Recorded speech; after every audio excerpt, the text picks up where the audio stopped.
குழந்தைங்கள்லேருந்து பெரியவங்க வரை எல்லாரும் எடுத்துக்கிற உணவு அப்படின்னா பால். ஆனால் அதில் ஃபேட், அதாவது கொழுப்புச்சத்து அதிகமாக இருக்குது அப்படின்னு சில பேர் தவிர்த்துருவாங்க. ஸோ பால் அப்படிங்கிறது நமக்கு புரோட்டீன் நிறைந்த உணவா இல்லை ஃபேட் நிறைந்த உணவா என்னங்கிறத பார்த்துவோம்.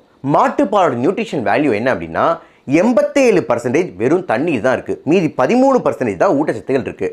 அதில் carbohydrates 4 to 5 grams, protein 3 to 4 grams, fat 3 to 4 grams, cholesterol 12 milligram. இதை தவிர கால்சியம், ஃபாஸ்பரஸோட சில மினரல்ஸ் அண்ட் விட்டமின்ஸும் இருக்குது. இதை பார்க்கும்போது மாட்டுப்பாலில் புரோட்டீனும் சரி ஃபேட்டும் சரி ஒரே அளவு தான் இருக்குது, 3 to 4 grams. புரோட்டீன் அப்படின்னு எடுத்துக்கிட்டால் கெய்சின் புரோட்டீன் 80% இருக்குது, வே புரோட்டீன் 20% இருக்குது. மில்க் புரோட்டீனோட பயாலஜிக்கல் வேல்யூ அப்படிங்கிறது ரொம்ப ஹை. அதாவது இந்த புரோட்டீனை நம்ம உடம்பால் ஈஸியாக பிரேக் டவுன் பண்ணவும் முடியும், ஈஸியாக அப்சர்வ் பண்ணிக்கவும் முடியும்.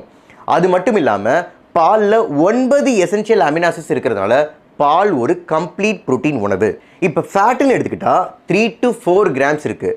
இதில் 65லேருந்து 70% சேச்சுரேட்டட் ஃபேட் இருக்குது, 25லேருந்து 30% மோனோ அன்சாச்சுரேட்டட் ஃபேட் இருக்குது, 2லேருந்து 5% பாலி அன்சாச்சுரேட்டட் ஃபேட் இருக்குது.